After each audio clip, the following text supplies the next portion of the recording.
Chapter 1. The Fork in the Road. In 1989, Mike O'Donnell stood on the brink of greatness. The high school basketball star had college scouts lining up to offer him scholarships. The championship game was tonight, and the gym was buzzing with anticipation. Amidst the excitement, his girlfriend Scarlett pulled him aside, her eyes filled with uncertainty. "Mike, we need to talk," she said softly. He noticed the tremble in her voice. "What's wrong?" "I'm pregnant," she revealed, tears welling up. The world seemed to stop. Mike glanced back at the roaring crowd, then into Scarlett's anxious eyes. The future he'd envisioned hung in the balance. After a moment of intense contemplation, he made his choice. As the whistle signaled the start of the game, Mike took Scarlett's hand and walked away from the court, leaving behind gasps and whispers. He chose love and responsibility over fame and glory. Chapter 2. Life Unraveled. 20 years later, Mike's life was far from the dream he once had. Now, in his late 30s, he found himself in a dead-end job, estranged from Scarlett, who had filed for divorce and disconnected from his 2 teenage children, Maggie and Alex. He was living with his best friend Ned Gold, a tech-savvy but socially awkward millionaire who never quite outgrew his adolescent obsessions. One evening, feeling the weight of his regrets, Mike visited his old high school.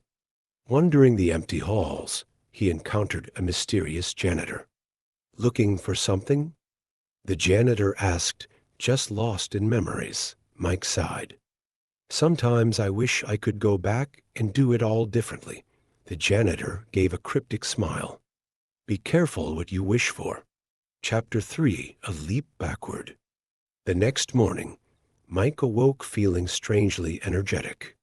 Heading to the bathroom, he was shocked to see his 17-year-old self staring back from the mirror. Panic set in.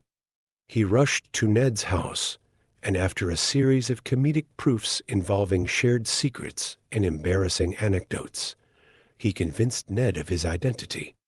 "This is unbelievable," Ned exclaimed.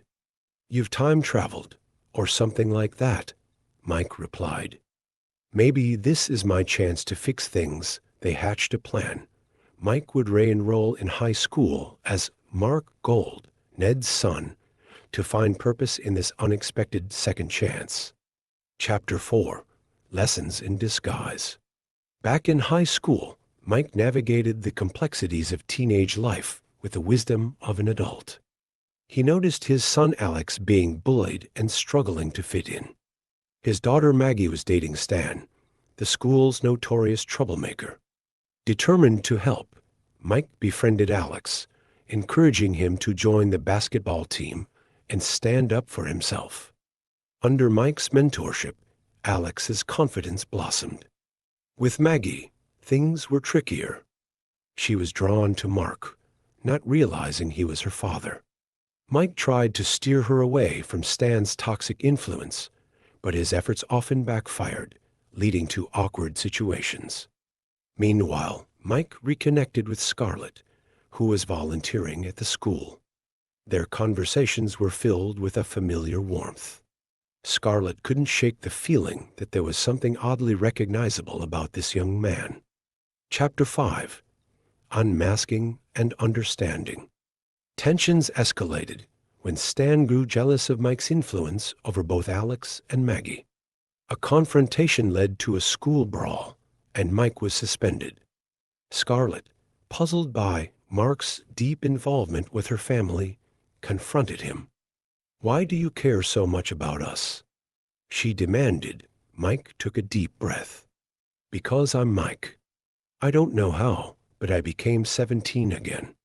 At first, Scarlett was incredulous, but as he recounted personal stories only her husband would know, realization dawned. Emotionally overwhelmed, she needed time to process this revelation. Meanwhile, the mysterious janitor reappeared, hinting that Mike's time was running out. "You've been given a gift," he said. "But gifts don't last forever." Chapter 6. Embracing the Present. Determined to make things right, Mike sought out Scarlett. He found her at the courthouse, moments away from finalizing their divorce.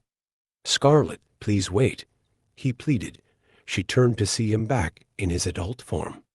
"Mike, I'm sorry for everything," he said earnestly. "I was so caught up in what could have been that I forgot to cherish what I had." Tears filled her eyes. "Why should I believe you've changed?" "Because I finally understand what's important, our family," he replied. "I want to be there for you, for Alex and Maggie. Truly present."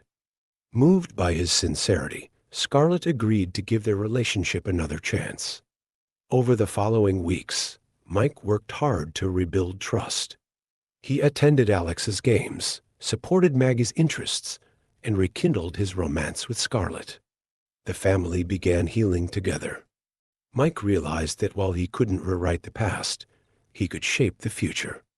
He found fulfillment in mentoring youths at a local community center, using his experiences to guide them. One evening, as the family sat together watching the sunset, Mike felt a profound sense of gratitude. "I guess sometimes you have to become someone else to find yourself," he mused.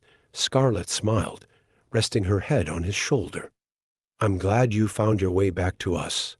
"Me too," he replied, holding her hand. They faced the future with renewed hope, understanding that second chances are rare gifts to be cherished. Together, they embraced the imperfections of life, knowing that love and family were the true markers of success.